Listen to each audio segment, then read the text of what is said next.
another example of the Internet of Things and how it impacts the world. So we, and specifically RFID or barcode readers for that matter, we now have the ability to create events, to capture events using unique identifiers, but also sensors that characterize something that's happening in the physical world. And then the first question is, so what? What does this event mean? When we started the AutoID Labs, all of the readers were connected to some enterprise application.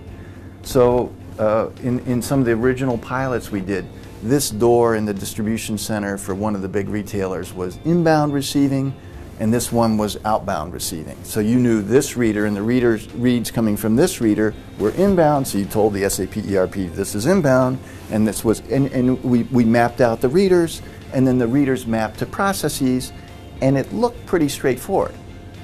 Well, what happens when you have, you know, your Abidar and you have a customer with a cell phone? The cell phone tells you who you are. It actually tells you where you are, but it doesn't tell you what business process. It doesn't know whether you're shipping or receiving or picking or packing, or whether you're in a research lab or whether you're, right? It has no idea. So how you communicate, how you structure data representations of physical processes is a hugely challenging area.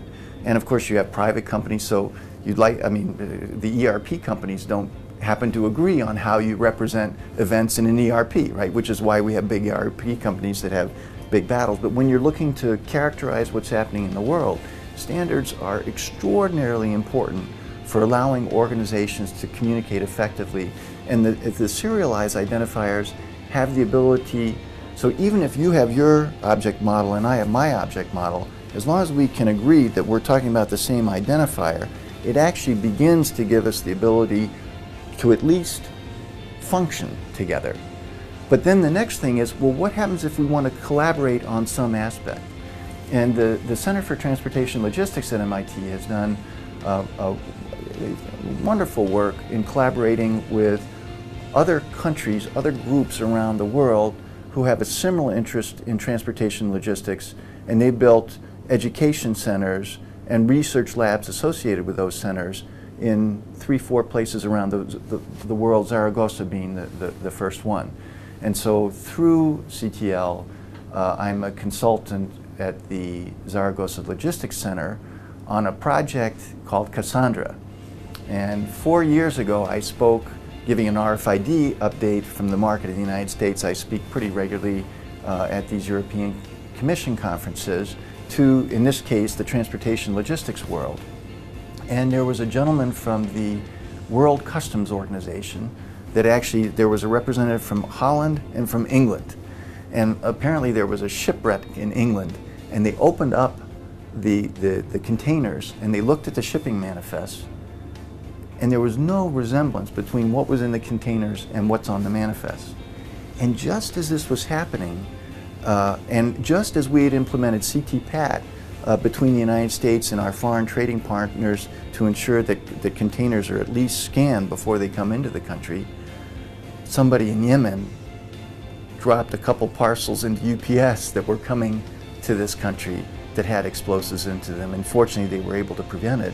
But we were there in the conference, and everyone realized we had just finished instrumenting the container supply chain, but nobody had thought about the fact, you know, and address the issues in the small parcel freight area.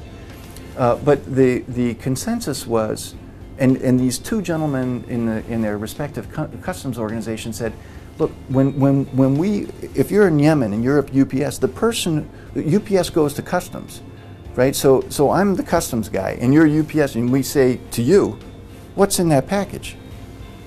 What does the UPS, there's no way they know what's in there. And how we characterize risk and portray risk between different actors in a supply chain. So if I'm customs, if I'm border control, if I'm the tax people, if I'm transportation logistics, if I'm a manufacturer, if I'm an end customer, how risky is this purchase to me? Currently, there's no good way. I mean, all those systems have different ways of characterizing risk.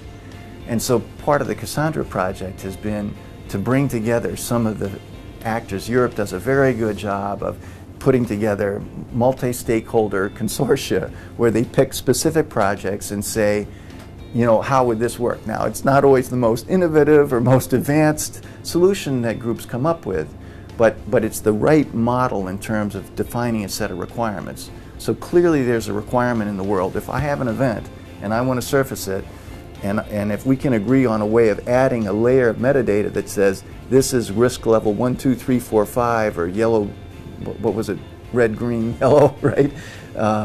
You know, would that be useful? And so that Cassandra project is a project that looks at doing that across both across two very large supply chains. So that's been a fun project to work on.